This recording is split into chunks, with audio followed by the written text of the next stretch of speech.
interactive and interesting for everyone, and we hope everyone takes at least something back with them.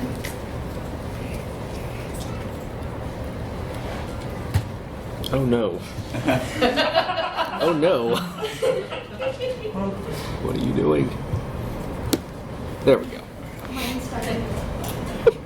It's always good starts. Go. Start.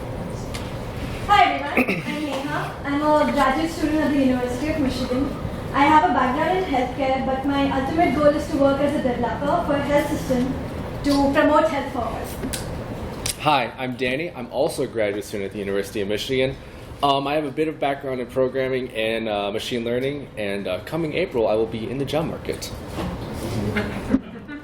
So the presentation outline.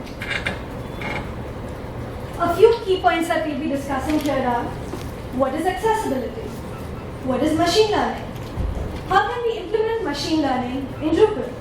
And we'll be ending the session with a live demo of a machine learning algorithm that my co-presenter here has written. Before we begin, a little disclaimer. Machine learning can be used for a multitude of applications. We'll be focusing on images here. So मैं चाहूँ तो मैं हिंदी में बात कर सकती हूँ पूरे 15-20 मिनट. यहाँ पे किसी को हिंदी आती है? Anyone? No one? So essentially, if I continue this presentation for the next 45 minutes in Hindi and continue presenting my content in Devanagari script, my presentation is inaccessible to all of you. So what is accessibility and why is it important? From all the definitions that I've read on multiple platforms, this is what it means. Accessibility is the ability of being reached, of being seen, the ability of being used, and the ability of being understood. How does that apply to us? Web accessibility. Traditionally, it refers to your website being adapted so that it can be used by people with disabilities. But I personally believe that websites should be made accessible to everyone. And this includes adapting your websites not only for the visually impaired, the hearing impaired, or even people with mobility issues, but to look at this in a much broader sense, making websites accessible for a multitude of devices, whether your website is being accessed on mobiles, tablets, PCs, laptops, etc., or for slow network connections. Making sure your website is usable even if your images don't load, even if people can't access high data consumption content like videos, or people who are traveling and are using data on roaming charges and do not want the images or the high content videos to load. In short, web accessibility can simply be equated to treating everyone the same, giving them equal opportunities no matter what their ability or circumstances. Web accessibility and images. Images and graphics make our content more pleasant, add aesthetics, make the content easily deliverable and easy to understand. So when you're able to see those images and glean content from them, images are good. But what about people who are unable to see these images, or people with cognitive disimpairment where looking at the images might actually cause them stress or anxiety or worsen their situation? So what do we do then? So we make our images accessible, which means if people are using screen readers, we write alternative text that can be read aloud or even rendered as braille on certain screen readers. For people browsing speech-enabled websites, the text alternative can be read aloud. For mobile web users, the images can be turned off, especially for data roaming. For search engine optimization, basically your images become indexable by search engines. Search engines are not optimized to parse the raw data structure of images. They are better suited to parsing text. Thus, we have to find a way to translate your images to text into textual representation. So this is where machine learning comes in. So why is it important? Why are we here talking about this today? Machine learning in general is any method of data analysis that automatically creates analytical models. It's a branch of artificial intelligence that's based on the idea that systems can learn from data, identify patterns, and make decisions with minimal human interaction. More importantly, machine learning models learn from their past performance and improve upon it. That is, if you give it more data, it should usually do better. I'll touch on that should a little bit later, but in general, it will get better. So the machine learning process involves a pretty standard pipeline. No matter what your data, what you're trying to get in end results, it's all the same. You have your data, regardless of its images, text, numbers, etc., and you need to convert it into a numerical representation. Images, for example, you can convert into pixel representations, or you can convert it into other representations. Then once you have your entire data set, you need to split it into training and testing. You don't want to be evaluating your models on data that's already seen, because then that skews your results. So usually machine learning scientists do 80-20, 80% training, 20% testing. Once you've had your training and testing data, then you decide, okay, what are some of the models I want to use? I'll cover some more of those later. You train your models on your data, then you evaluate your models. Sometimes you'll see, okay, some models aren't the greatest for this data, so we'll probably drop those and we'll focus on other areas. Once you've done that, then you can go back, you can refine the parameters of your models, you can refine your data a little bit more, maybe you have an underrepresentation of a certain label that you want, or etc. Finally, once you've done, you tune your model to your satisfaction, you have to implement it. You don't want to spend all this time, all this effort creating a model and not use it at all. So just a few key terms I want to go over before we dive deeper. Features. So let's say you're looking at internet traffic, you want to see if web request is malicious. So you look at the IP address, you look at the time between requests, you look at query parameters, and you look at the user agent, etc. These are all features that you can use to determine whether or not the traffic is malicious. Classes labels, in that same example, is the traffic malicious or not, a 1 or a 0. And then finally parameters, it's like what you pass into a function, it changes how the model runs. So just a few models. Our most basic model is a statistical model, the Bayes theorem. You take the probability of a feature to be associated with a class, you train the model on these features, and then when you put on the test data, it does the same thing with those features to determine whether it should be a certain class. So you can see here is just simple Bayes theorem, your probabilities and such. Other models like decision trees create nodes, what features then decide which node to traverse to or not. These are a little bit more complex, these are a little harder to visualize, but these are pretty effective for multi-class problems. So say if it's not just a binary yes or no, it's, if you have multiple classes, say you want to decide how someone's feeling when they're typing a comment on Instagram. Our last major class of models, and the one that applies mainly to image processing, are neural networks. There are a lot of different kind of neural networks with different level of complexity. For example, the slide earlier that my co-presenter had with Hindi text, Google Translate has that feature where you can just take a picture of it and it'll live translate it. That is using a convolutional neural network to do the live translation. The idea of the neural network is to mimic the biological neural network, to sort of mimic how our brains and animal brains work. And as a note, this deep neural network I have up here, its main difference from your simple neural network is the fact that it just has a few more layers than your other networks. So now that we've looked at a few of the models, let's look at how we evaluate these models. So our main sort of evaluations metric is accuracy. If you have a bunch of labels outputted by your model on your testing data, you simply see, okay, it should have been this label, is it this label? Simple, how many correct over how many it predicted.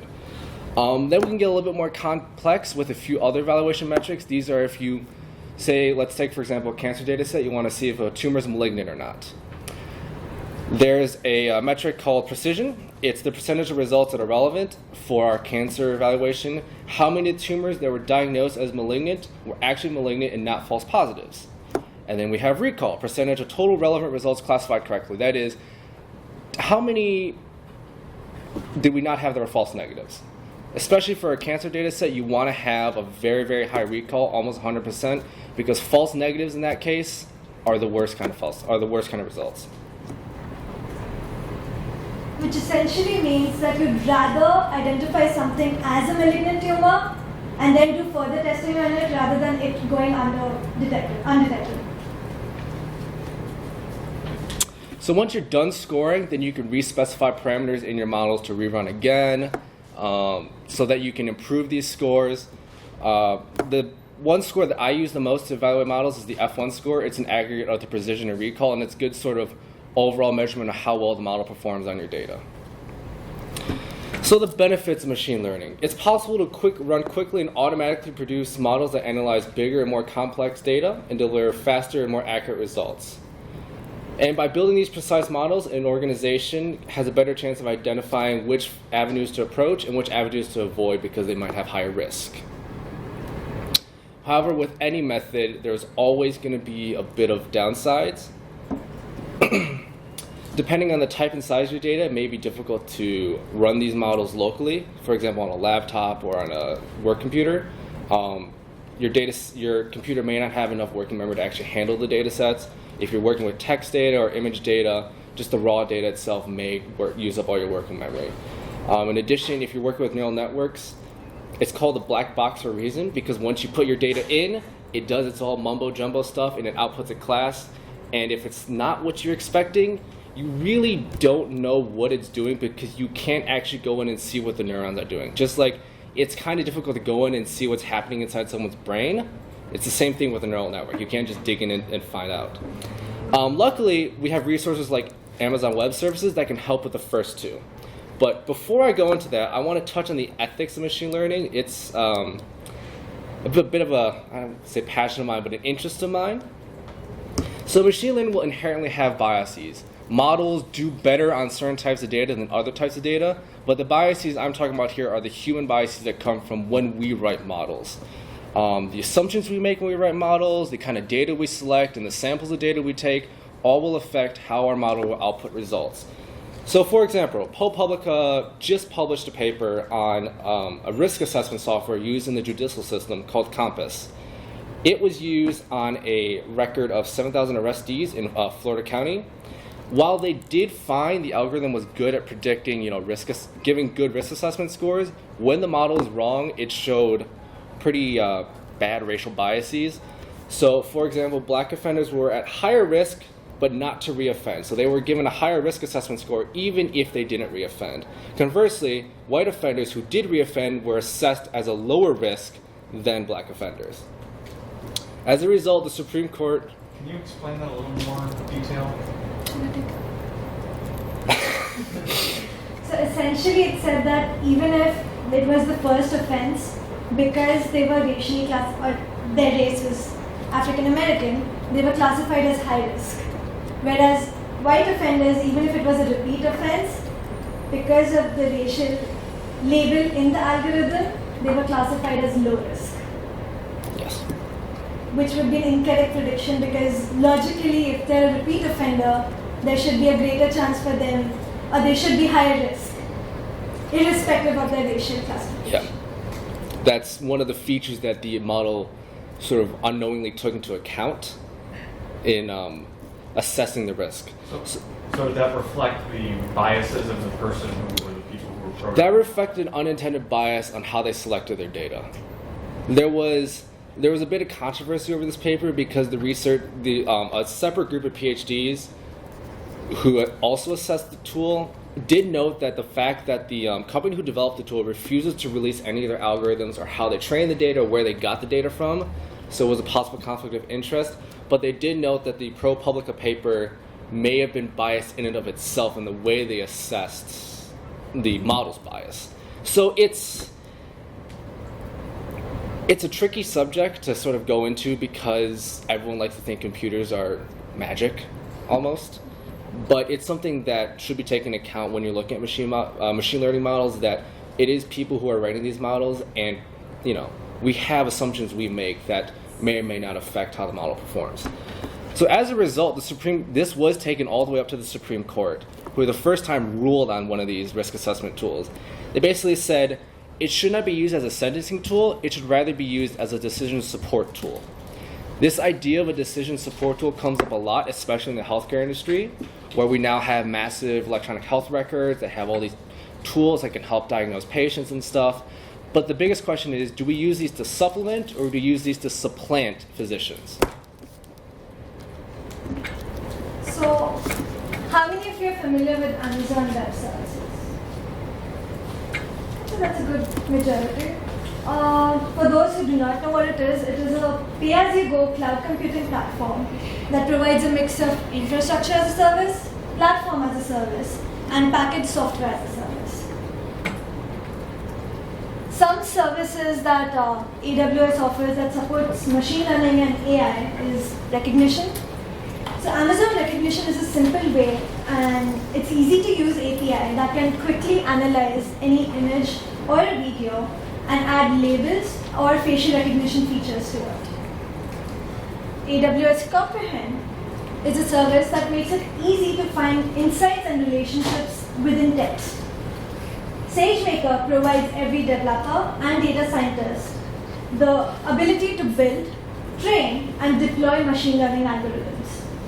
Infrastructure is basically AWS delivers a cloud infrastructure that companies and individuals can use to enhance their computing power. So AWS products also offer web interfaces that allow you to test out this product before diving deep into it. Take recognition, for example. I used my colleague's picture here and I input it into the recognition software. Basically, the output that we got were a set of tags as to what the image could possibly contain: human, person, face, smile, apparel, etc. And a confidence level for that software, how confident it is that these things exist within the picture. Each tag also has a boundary box attached to the pixels of the image. The boundary box itself can be useful when we use recognition with the AWS SDK for integration with other programs. So one of these programs is a short little module I wrote for Drupal 7. As a disclaimer, my co-presenter and I are a bit new to the whole Drupal community. Our lecturer, Professor Michael Hess right here, is the one that sort of introduced us to this whole thing. So as a result, this was written in Drupal 7 because it's the easiest one I was told to get into, to write modules with. What it requires is a content type that has an image upload field and a field for alt text, preferably something just called alt text. It also requires you to have an AWS account because you need to have the anonymous login to actually send data to the Recognition API. What it does, once you upload an image, it converts the image to base64 encoding, passes that data to AWS Recognition. AWS Recognition processes the images, it sends it back to us, and then it outputs the alt text in this form similar to Instagram's alt text field, where an image may contain a certain amount of tags. Does AWS store the data?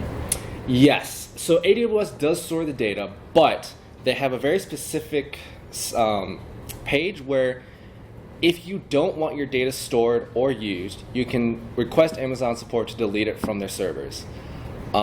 Interestingly enough, it's actually HIPAA protected, so that if you wanted to send confidential medical data, you can technically use Recognition for things like that. We both delve into health data, medical data, because we're both health informatics students. So the health aspect of using data or technology applies to both of us. Thank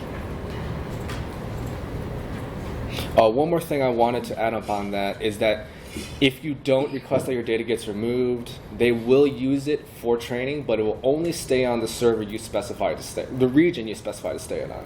So if I'm on US 1 East, they're not going to send the data all the way over to the West Coast to be used, basically. Yes? Does this mean that you get like different results when you're in different regions? Does it not introduce some form of bias as well? That is possible. They're not very clear on how all the data is aggregated or how they train their models, like if each region has its own different models. I would assume they wouldn't do that because, yes, that would introduce bias, but again, that's something they're not very clear on. So there are, like I mentioned earlier, with any machine learning tool, there are going to be slight issues. Sometimes the API doesn't return what you actually upload. Well, doesn't return tags that match with the website upload. So for example, the picture that I had earlier, if I was to upload this onto the website, it would say I'm a performer. It would say I'm blonde, which I don't think I am in this picture. And it would also say blazer, which doesn't show up on these list of tags. So there's a bit of a disconnect between what the web server offers and what the API offers. And in some cases, it just doesn't recognize the photo as a photo at all and doesn't return any text at all. Sometimes we've also noticed that it might focus on something in the background rather than in the forefront, which is where we wanted to focus our tags on. So those are the caveats, and we're hoping to work on it for maybe the next Drupal camp.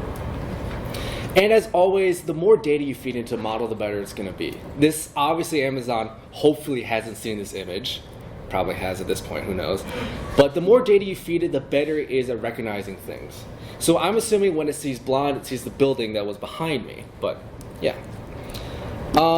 Future plans. Obviously, Drupal 7 is coming to end of life in 2021. So the hope is I can upgrade it soon to Drupal 8 and then Drupal 9 once that all comes out. And support for multiple file uploads. So if you want to upload like 4 or 5 images at once and have it all summarized and have everything get their alt text, that's also going to be a feature. And videos. Recognition has a beta feature where it basically summarizes the entire video. So now, the live demonstration. Is it showing up? No, it didn't show up.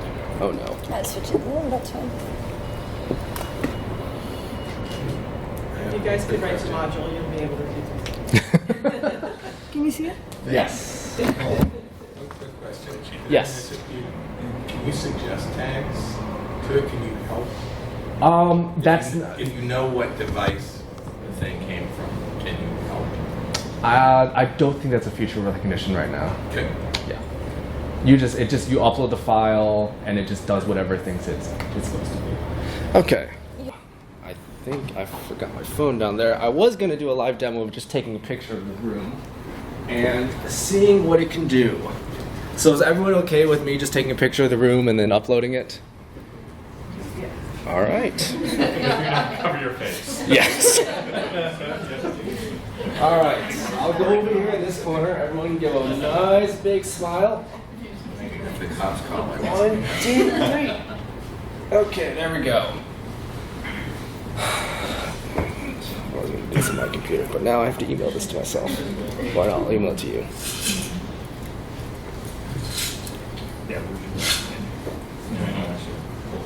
Download it.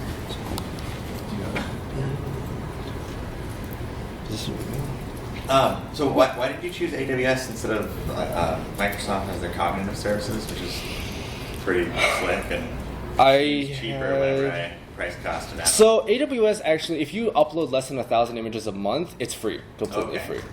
Okay. And I've worked with AWS a little bit in the past, so I had a little bit of familiarity with it. Hopefully this live demo works. Otherwise, this will be fun.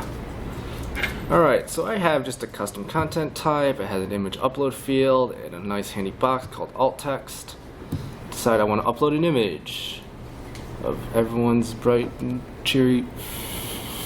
Okay, that's the wrong button.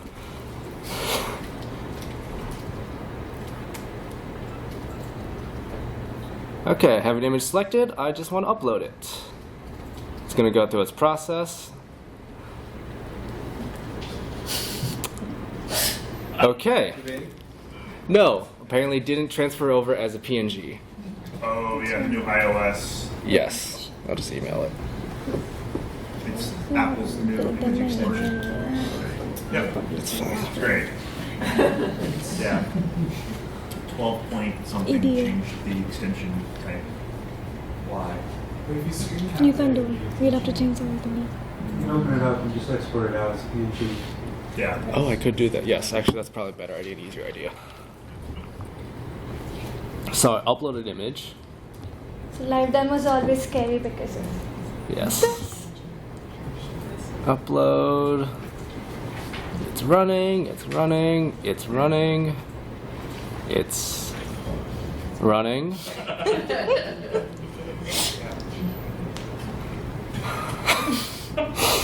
This is always the fun part about live demos. Is you sometimes don't know what it's doing. Can you pull up recognition images? Yes. Okay. So let's try just uploading this image directly to Amazon Web Servers.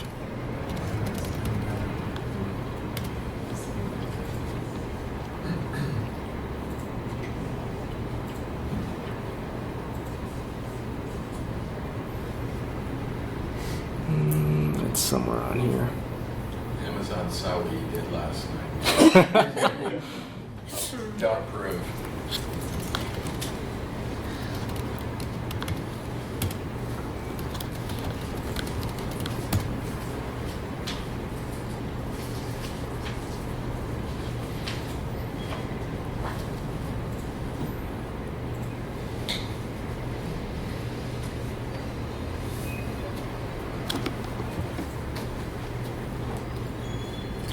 And it also gets stuck at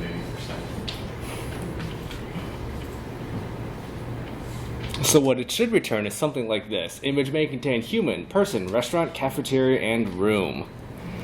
But... nope, okay. So, there you know, there's still a few bugs, a few things to work out.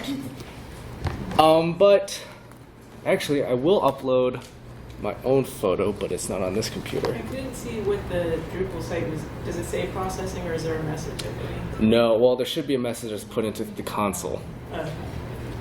No, that's not what it is.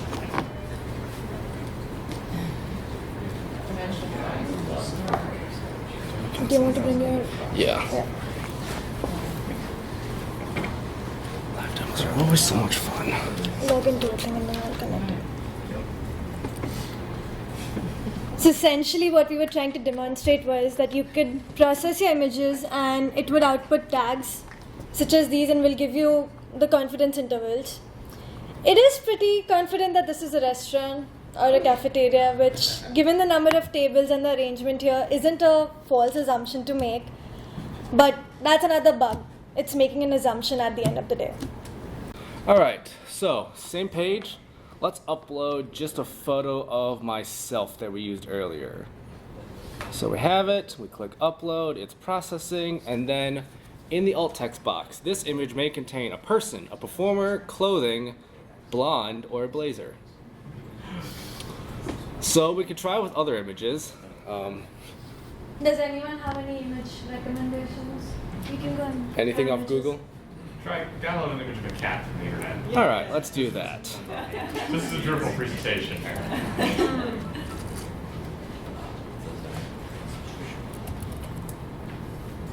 Let's do this first one. I like this one.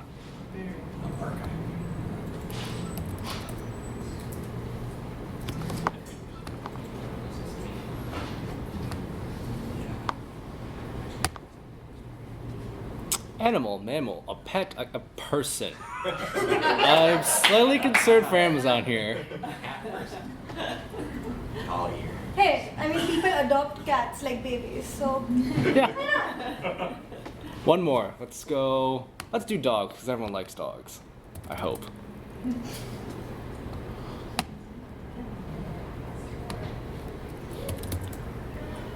recognize like in a drawing rather than I think Yeah, like a cat clip art or something. Yeah. That'd be interesting. we can try that. Well, that's the difference between like the Microsoft API, AWS, and the Google API. Like, if you pass the same photo to all three services, I think that might be a really interesting test, is to like pass the same image to all three services and then aggregate the information and take the ones that have the highest, like. Let's try stuffed animal, see if it recognizes the differences here.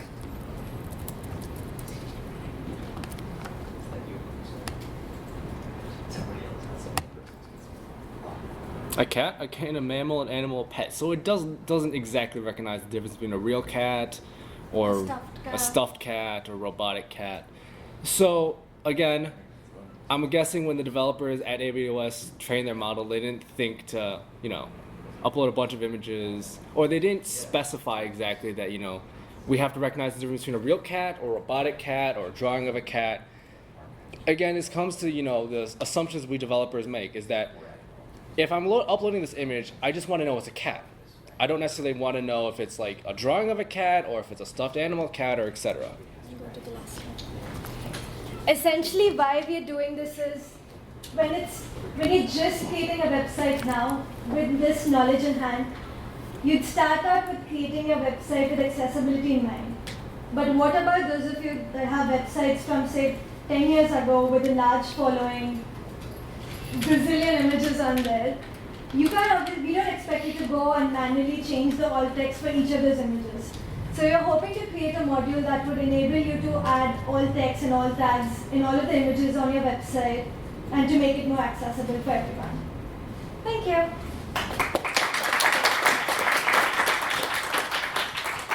Any further questions? So is this created as a Drupal 7 module? Yes. And what's the name of it? I haven't uploaded it yet. Okay. It's but I will soon once I get all the little bugs figured out here and there. We're also hoping that the room could give us feedback, and if this is actually something that you guys want us to put in. Yes.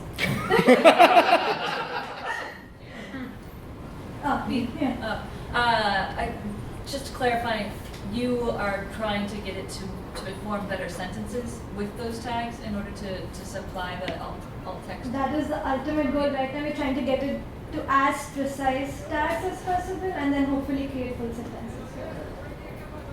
Can you think of other use cases of like machine learning in Drupal or improving accessibility with machine learning?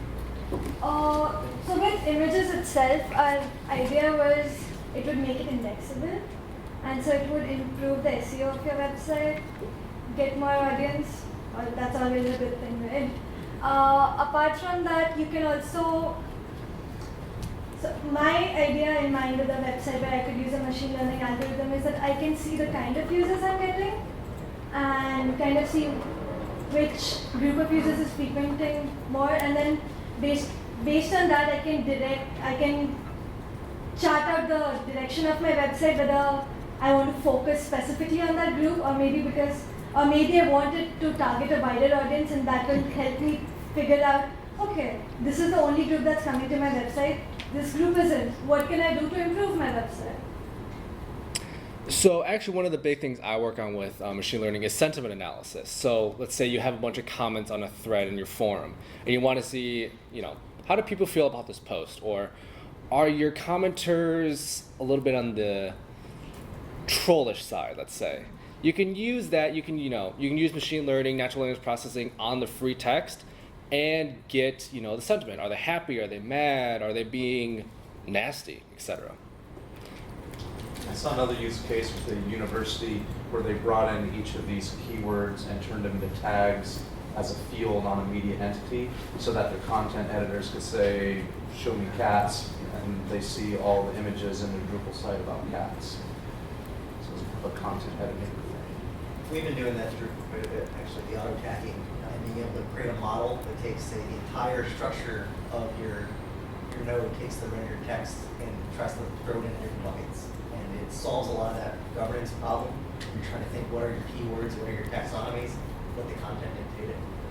But we've also seen the bias. We could also use machine learning algorithms to figure out spam content. It would be easy to filter it out on especially larger websites with a lot of comments.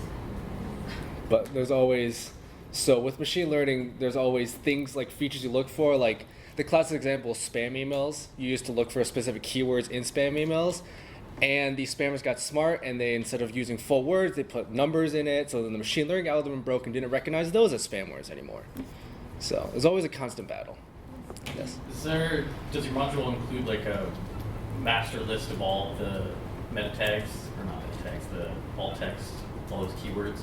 It's like, if you set it to go through all your images, can you get a list, and then you could kind of just scan through and find out if there's anything that's just totally wacky and shouldn't be there?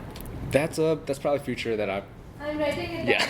Actually, you could do a view, because it's an alt text field. Sure. So you just do a view and spit all that data in the view. Oh, so it is going into the field. I missed that part. Yes. Yeah. Yes. Okay. Yeah. Especially in Any more questions? just a comment. I would say, the module's in a sandbox state, getting that on Drupal.org like as soon as possible. Mm-hmm. That way anybody else can play with it, commit patches and bug requests and mess around with it is always really good. We get a lot of feedback. I'm working on a Drupal 8 site right now, so if you could have it Drupal I would be so grateful. Just saying. Give her your contact information. Any chance you would write your own machine learning algorithms that don't depend on Amazon's, kind of black box? So, I toyed around with this idea earlier, using it in JavaScript, doing it Python, and then doing a lot of stuff with that. The biggest issue with image processing, at least, is that you need a pretty beefy sort of machine, or you need an instance set up on AWS or a similar sort of platform to run these models. And you would need a lot of data to train it on. A lot of data that's been annotated, that has the specific tags that you that's been annotated. So that's another thing with machine learning, at least with the supervised machine learning is what it's called, is you have to have data that's basically telling the machine what it should be outputting. Another feature request then, have like part of the module upload your data to our global data set, tags or something. It's actually interesting. Or correct the data, but also just have a community-driven data set that you don't have to rely on, whatever Amazon has that we don't know what's in their data. Yeah. You actually filter it out and create your own customized set. So there's actually a few out there. There's one that Google has that's a few million images, but they're like stock photos. So when you try to compare a stock photo up to like an actual image, that's where it sort of falls apart. Yes. I would say that the easy way to sort of to approach some of these concerns might be to make the service pluggable, and then possibly even work on an open source implementation that people could host somewhere, and they can control their data and the training data that goes into it. So if you could, make the service pluggable and then have that open source tool, and it could be on any server, and you can set the URL and use that with your own data set for training.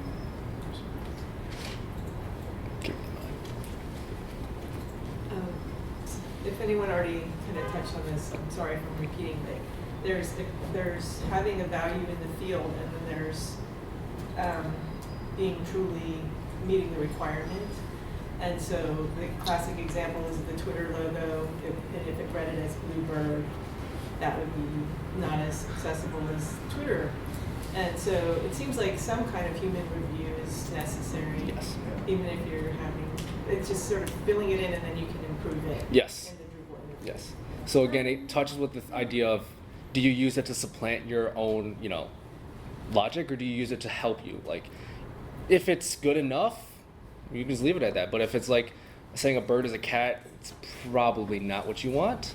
So it's just there to suggest tags for you. Yes.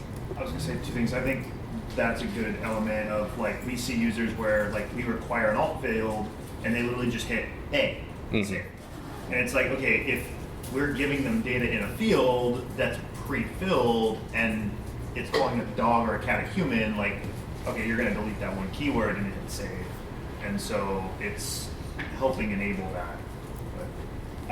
The Google Vision API, there's a D8 alpha, which you may want to look at. So Google_vision is the project name, and then Google_cloud_vision is the other one. There's two of them. Mm-hmm. There's two of them, and they're both in alpha. One's in alpha and one's in dev. But there are 8 versions for those, so you may want to look at the code base and just sort of see what they're doing from a use case scenario. Thank you. Yeah, we've used them. We've played around with them a little bit. They're cool. I work for a medical imaging company. We do upstream from this. We're just starting to get into this space. The supply of medical images and the HIPAA not nonsense. The protections they have in place. The HIPAA security protections are, though it's a very rich data set, the limitations around sharing of images is super challenging. Well, I guess that's it. Thank you everyone for being